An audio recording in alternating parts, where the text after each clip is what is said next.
dengan NIM 2304010115 dari Prodi Akuntansi angkatan 23. Di sini saya akan menjelaskan sedikit materi mengenai mata kuliah Sistem Teknologi dan Informasi dengan dosen pengampu Ibu Ronia Tambunan MAK.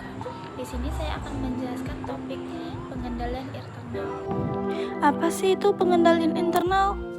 Jadi, pengendalian internal itu adalah suatu sistem, kebijakan, atau prosedur yang dirancang oleh manajemen organisasi untuk memastikan pencapaian tujuan organisasi secara efektif dan efisien. Pengendalian internal ini bertujuan untuk melindungi aset organisasi, mencegah dan mendeteksi kesalahan atau kecurangan, serta memastikan kepatuhan terhadap peraturan dan kebijakan yang telah berlaku. Tujuan pengendalian internal itu sendiri, menurut Mulyadi dalam bukunya Auditing tahun 2008 pada buku halaman 181 itu ada 3. Yang pertama itu ada keandalan informasi keuangan, yang kedua efektivitas dan efisiensi operasi, yang ketiga kepatuhan terhadap hukum dan peraturan yang telah berlaku.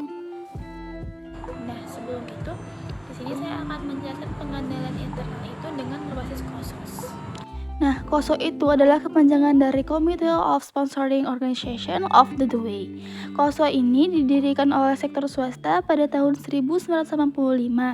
Organisasi ini bertujuan untuk meneliti faktor-faktor kecurangan pada laporan keuangan, juga mengembangkan rekomendasi-rekomendasi untuk organisasi pemerintah, auditor, SEC, serta institusi pendidikan. Fungsi KOSO ini sendiri itu untuk mengembangkan panduan dan kerangka kinerja yang komprehensif, membuat desain pengendalian intern dan pencegah kecurangan untuk meningkatkan kinerja manajemen. Nah, KOSO ini sendiri dia masih memiliki organisasi yang dimana dapat membantu dalam pengendalian internal. Organisasi ini juga telah diberi tanggung jawab masing-masing. Nah, di sini saya menggunakan PT Neng Pratama Internusantara untuk melakukan pemantauan pengendalian internal. Nah, apakah PT Neng Pratama Internusantara ini sudah sesuai dengan metode dan prosedurnya? Tentu saja sudah, karena di PT ini dia sudah melakukan pemantauan yang langsung dilakukan oleh setiap kepala bagian atau pegawai yang telah memiliki jabatan tinggi dalam satu bagian itu, agar pemantauan ini dapat berjalan dengan baik.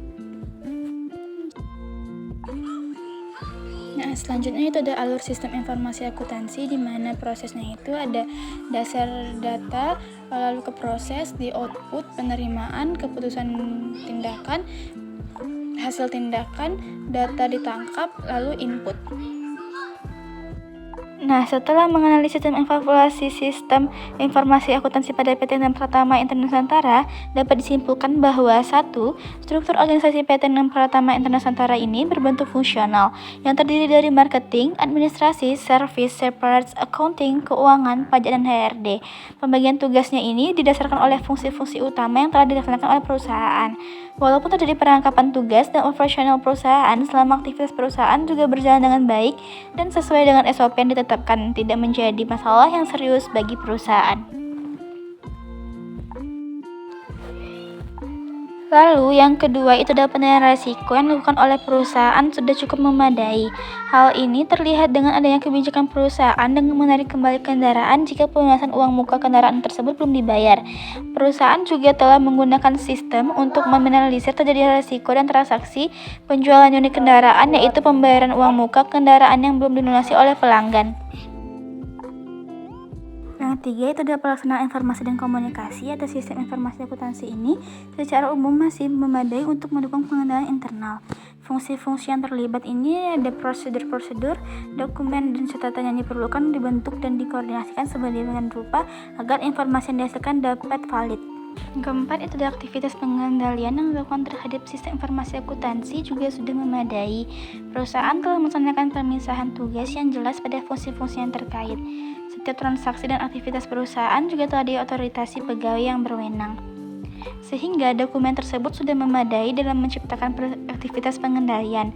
Pelaksanaan kinerja perusahaan juga telah memadai karena adanya kejelasan pelaksanaan tugas dan tanggung jawab. Yang terakhir itu ada aktivitas pemantauan terhadap pengendalian internal sistem informasi akuntansi yang telah berjalan dengan baik dan efektif. Hal ini dibuktikan dengan realitas yang ada di mana aktivitas perusahaan telah berjalan dengan baik. Baik, sekian materi yang saya dapat sampaikan. Kurang atau lebihnya saya mohon maaf. Wassalamualaikum warahmatullahi wabarakatuh.